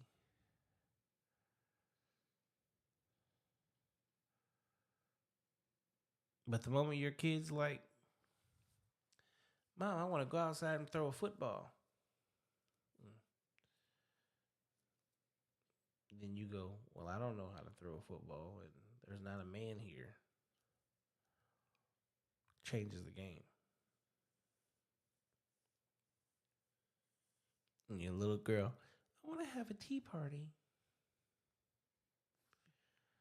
I want to put makeup on my father. I don't understand why the fuck they like to do that shit. Good Lord. And you know, every girl, all schools have father-daughter dances.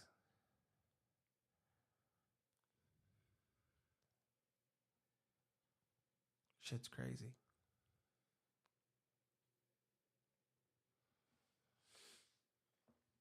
I wasn't expecting this conversation tonight.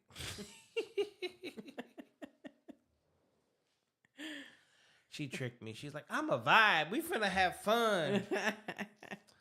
Our ass came here nervous as shit. But we kind of started this conversation before we actually started the show. Because her ass was early as fuck. Hey, I had to travel so far. She lives in fucking... BFE. You're past BFE. Any questions? Any questions for me? Any questions about what we've talked about? Anything you want more clarity on? What about you? You said you was a vibe too. I am a vibe. Got your ass to relax. That's true. Mm-hmm. And it doesn't matter how deep the conversation is. I see you're still smiling back there. I always will. How do you feel? And be honest.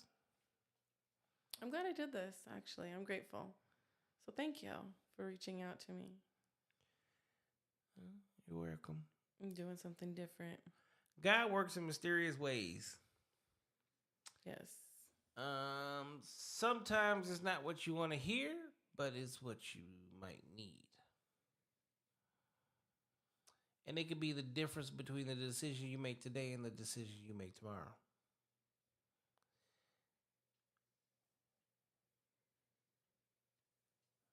So I try to help people make great decisions. Me too. And do things a little bit differently. I try to help people out. I'm the king of helping you out. Whether it's advice, sometimes you might need some monetary help. I don't know. It could be anything. I try to help people out as much as I possibly can.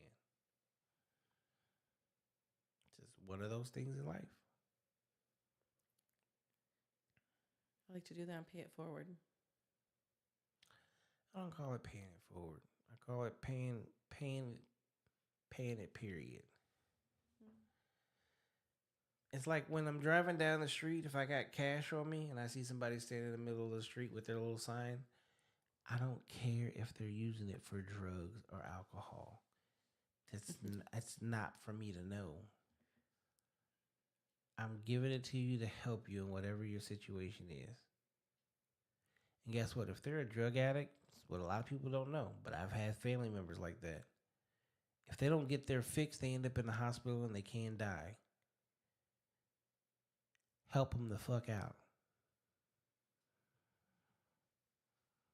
It's not your job to question what they do with it once you give it away. That's like me giving you a pencil and then going, I don't see you writing with it. Give it back. But I'm going to write with it later. But you're not writing with it now. Give it back. Don't make no sense, right? Right. Exactly. What do you think of the podcast? It was fun. It was different. Would you do it again? Yeah, I would. On a scale of 1 to 10, how much would you really do it again? 10. Why? Just because next time I would probably I'd be a lot more calm in the beginning.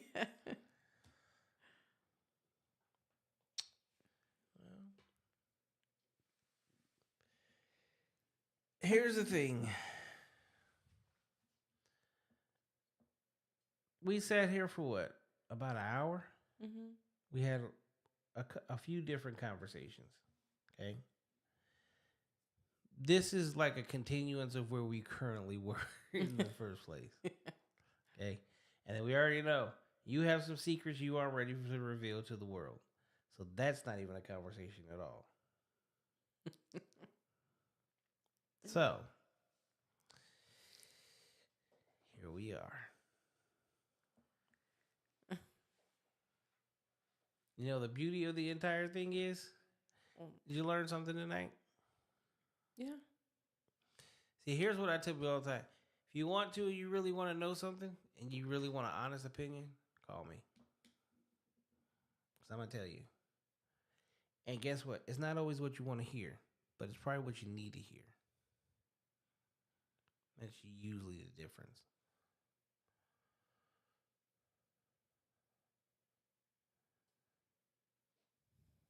I'm the same way though.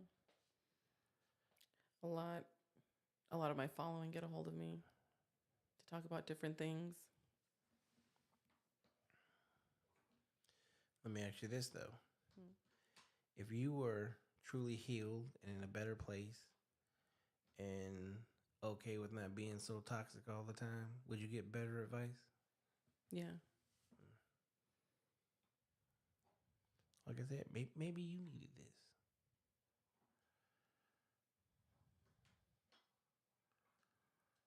So tomorrow when you go meet Pitbull, you're ready to go. I'm so excited for that. I'm so excited.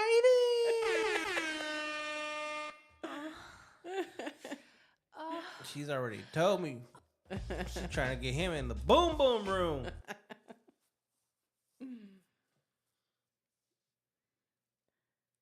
It's going to be a good time.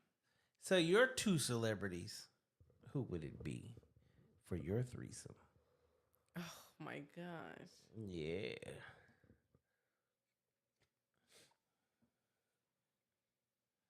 Zac Efron for sure. Zac Efron. I didn't think that. Okay, you went straight for the white boy. I wasn't expecting that. Oh my gosh. Two. Johnny Depp. Oh my gosh. But Johnny Depp is like his prime. Prime Johnny Depp. Prime Johnny Depp. All right. If you look like a prime Johnny Depp or Zac Efron, come get her. Where can they find you at on the internet? Anywhere. No, Facebook, Instagram, Snapchat. And what's the name? Oh, what are my names? Come find me, but I don't know how you're going to find me. Yana Avalar for Facebook. Instagram is Yana BBY89. And my Snapchat is Juicy189. Juicy189. Yes.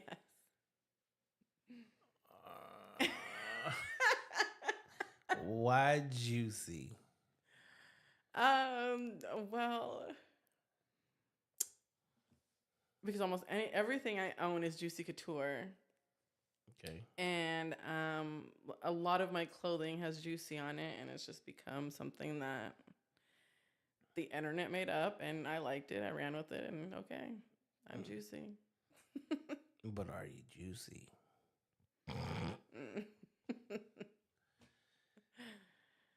You don't have to answer that. I won't badger you too much tonight. It's like, that motherfucker, he made me tell everything. No questions? No nothing? Maybe tell everything. Have you watched any of my other podcasts? No. No? No, because I'm too nervous. You just came in here blind as hell. I did actually. I came here just. I'm just going to go see what happens. Whatever happens, happens. Literally is what happened. Wow. Okay. Nothing wrong with that.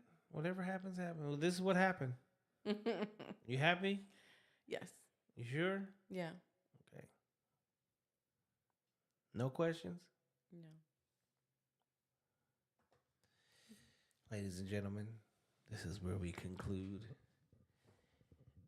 this portion of the show. You can meet us over at OnlyFans at nocappreacts, where things really get down. We're going to talk about some of the dirtiest, naughtiest things you possibly can. Are you ready for that? What? She's not even listening. This is a good thing. I'm just talking shit. No, I know. Hey, you guys, thank y'all for tuning in for another episode of No Cap Reacts. This is the conversation. She said, girl, you got to have at least one question. Okay, or in the chat, y'all can ask a question too. You don't have no questions? No, would you say you were doing OnlyFans? They don't want me. If I did OnlyFans, I'd be a millionaire in like 6 months. That's how hard I would work. If only it was that easy. It is that easy. I mean, you know what? No, you're right. It is that easy. Yeah, I know how to do the marketing aspect of it. I can do the color. Your ass is here right now, right? I can easily find people to collaborate with. I'll make sure that no ifs, ands, or buts about it. Okay? Which is gonna help change the whole dynamic of the entire situation. And then, well, I mean, I'm honest as about honest could be. I'm a fucking freak. So I'm gonna snatch whoever. Every time I'm snatching their ass up. So, like, damn, he really fucking did that. Made it look easy. Fuck. And then yeah, it would be fun. But I think about my kids. Can't do that to my kids. Hell, my brother just sent me. No question? No. All right. For those in the chat, you got a question for either one of us?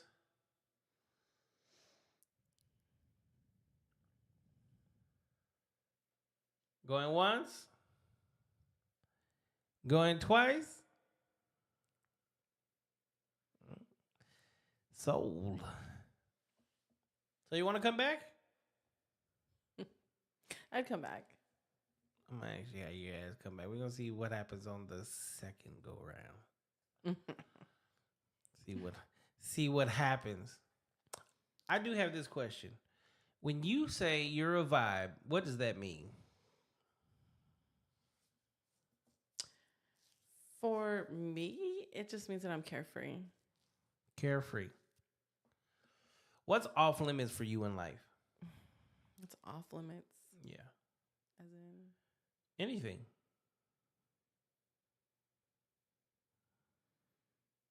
like as in doing anything or It's literally what is off limits for you in your life.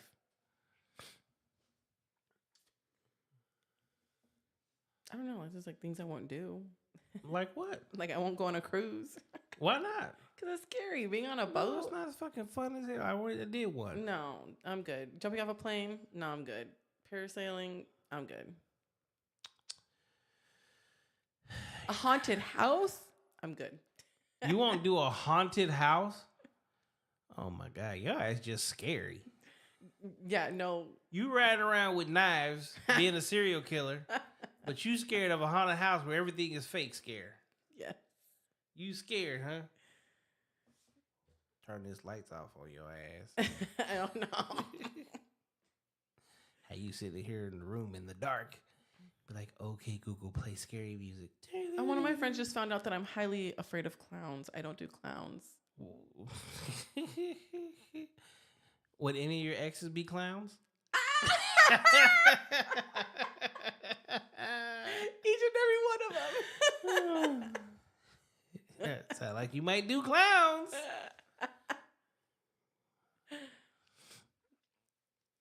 All right, that was a good one.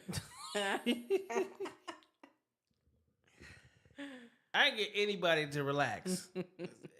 It doesn't matter what it is. You know, usually I like, next time you got to come with some questions. Next time I will come with questions. Yeah. Watch this motherfucker again and be like, yeah, I got something for that ass. Yeah, and be like, no, we're going to redo this. Yeah, this motherfucker here, he really just fucking did that to me. No, you're a good sport. No, it's going to be a good time. Part 2.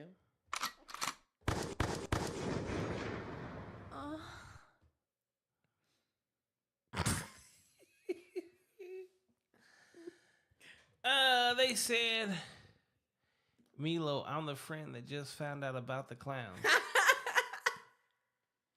Oh, this your friend. I can't see. So, I can't see that far. I have my glasses in the car. It literally says, Milo, I'm the friend that just found out about the clown. No. Yeah, she did. Who's that? She's one of my... Actually... Why don't you bring her with you next time? She was supposed to come with me tonight. What happened? She I flaked on you? No. I wanted to stay out here somewhere because I don't want to drive like 2 hours back because I have to go pick up friends in the morning and I'm crunched on time tomorrow. Why don't you just say something? About what? My time? Y'all should have like planned this out a little better. I should have planned this out better, really. I should have. But like you only live once. I don't know, live by that. I'll figure it out. I'll figure it out the night of. I'll figure it out. It is the night of. See, and now I gotta figure it out. I told you I had a comfortable ass air mattress. More than enough rooms in this motherfucking house, that's for sure. No, she's one of the very few friends that... How you gonna stand her up, make her... Hold on. How you gonna stand her up, make her go through this all by herself? She didn't know. She wanted Then to you're come. watching the show, and you've been silent this whole fucking time. You haven't chatted in or anything. You ain't said nothing. You're just sitting here just watching her the whole time. When you should have been here the whole time. Next right. time for sure, I'll bring her. Well, thank you for showing up tonight. Thank You for actually being early. Was it too early? Thank you for not hitting my car. You're welcome. Thank you for not stabbing me. She said I wanted to. What you wanted to do and what you actually did is two totally different things. It was me. You are not off the hook. It was you. You talked her into not coming? Yeah, I told her I didn't know if I was going to be going back tonight or not. Oh. Depending on how tired I am. It's way past my bedtime. Oh my God. And I could barely see at night anyway, so. Wow. You caused that accident down here, didn't you? No, I did not. Yeah, you did. No, I did not. That's my story, and I'm sticking to it. All right, ladies and gentlemen, thank y'all for tuning in. Shit, do I have a show Sunday night? I don't. What's the date for fucking Sunday? I have a show Sunday night. I will see you guys on Sunday. We got a full lineup for next week as well. Again, thank y'all for tuning in.